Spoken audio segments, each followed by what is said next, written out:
जो राजकारणात असतो त्या राजकारणाला नेत्याला म्हणा, त्या लोकप्रतिनिधी म्हणा, सगळेच दिवस राजकारणात त्याचे चांगले जातील असं नाही आहे.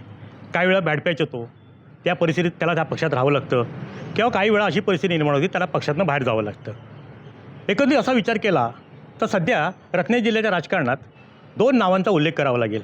एक संगमेश्वरचे माजी आमदार सुभाष बने आणि दुसरे रत्नागिरीचे माजी जिल्हा परिषद अध्यक्ष आणि शिवसेनेचे ज्येष्ठ नेते उदय बने.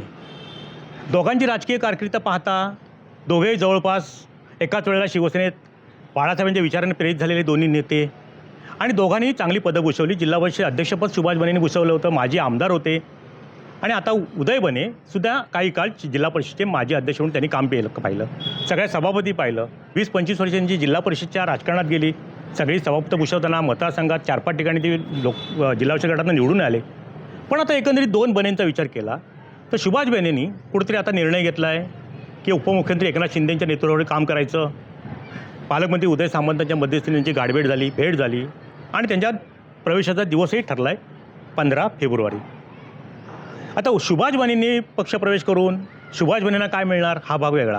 पण सुभाष बनेंचा मुलगा जो माजी जिल्हा परिषद अध्यक्ष होता रोहन बने, त्याची राजकीय वाट किंवा राजकीय प्रवास हा कुठेतरी सुखकर करावा ह्या हेतूने सुभाष बनेंनी हा निर्णय घेतला असावा. कारण त्यांचे बंधूसुद्धा बारकेश्वर बनेसुद्धा जिल्हा परिषदचे एक सदस्य होते. मुंबईतसुद्धा त्यांचं पराग महाविद्यालय, एक पराग इंग्लिश मीडियम स्कूल भांडूपमध्ये मोठं शैक्षणिक क्षेत्रात त्यांच्या बंधुराजांचं काम आहे. मग एकंदरीत कुठंतरी आता राजकीय सत्तेत राहून कुठंतरी आपल्या मुलाला राजकीय पुढील वाटचाल करण्यासाठी म्हणा किंवा काही त्यांचे व्यावसायिक प्रश्न असतील त्याची सोडवणूक करण्यासाठी म्हणा कुठेतरी त्यांनी आता निर्णय घेतला आहे की उपमुख्यमंत्री एकनाथ शिंदेच्या शिवसेनेत जाण्याचा निर्णय घेतला आहे. त्यानिमित्ताने रोहन बनेंचा राजकीय प्रवास पुढचा सुखकर होईल. पण दुसऱ्या बाजूला उदय बनेंचा जर विचार केला तर नेमकं उदय बने काय करणार आहात, त्यांचा राजकीय प्रवास कसा राहणार आहे. एकंदरीत गेल्या विधानसभा निवडणुकीच्या नंतर उदय बनेंनी शिवसेना उभाटा पक्षाचं काम करण्याचं थांबवलं आहे. ते कुठल्या संघटनेत जात नाहीत त्यांच्या किंवा त्यांच्या बैठकीला जात नाहीत आणि त्यांचं म्हणणं असं की माझ्याकडे कोणतेही पद नसल्यामुळे मी त्या बैठकीला जात नाही. पण त्यांच्याशी काल चर्चा करताना त्यांनी स्पष्ट सांगितलं की सध्या माझा राजकीय प्रवास जरी थांबला असला तरी माझं सामाजिक काम चालू आहे. पण सामाजिक काम चालू असतानासुद्धा त्याला राजकीय पक्षाची जर जोड असेल तरच कुठेतरी पुन्हा ते भविष्यात जिल्हा परिषदमध्ये असतील किंवा अन्य काही ते लोकप्रिय होऊ शकतात. त्यांची अपेक्षा आहे की मी जवळजवळ 40 वर्ष शिवसेनेत काम केलं आहे, सगळी जिल्हाविषयी पदं भोगलेली आहेत, त्यामुळे मला आता कुठं मानाचं स्थान मिळायला पाहिजे. पण तशी परिस्थिती शिवसेनेत आहे का, तर शिवसेनेमध्ये सुद्धा आता एकनाथ शिंदेंच्या इनकमिंग मोठ्या प्रमाणात आहे.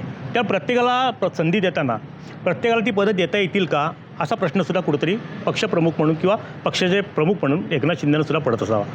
मग सुभाष बनेंनी आपली कारकीर्द सुखकर होण्याच्या दृष्टीने घेतलेला निर्णय योग्य आहे.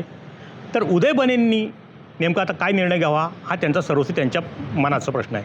पण एकंदरीत दोन्ही बनेंचा विचार केला तर एक बनेंनी निर्णय घेतला आहे राजकीय प्रवाहात सामील व्हायचा, तर दुसऱ्या बनेंनी अजूनही निर्णय घेतलेला नाही आहे. त्यामुळे एक बने आता कुठेतरी प्रवाहाच्या बरोबर आहेत आणि दुसरे बने कुठेतरी प्रवाहाच्या विरोधात आहेत. पण आता येत्या काळामध्ये या 2 बनेंचा प्रवास नेमका कसा होईल हे रत्नागिरी जिल्ह्यातील जिल्हावासी जाणू शकतात. टाइम डिलेकरता किशोर मोरे, रत्नागिरी. टाइम्स डिजिटलला लाईक करा, शेअर करा, सबस्क्राईब करा आणि बेल आयकॉन दाबायला विसरू नका. Times digital.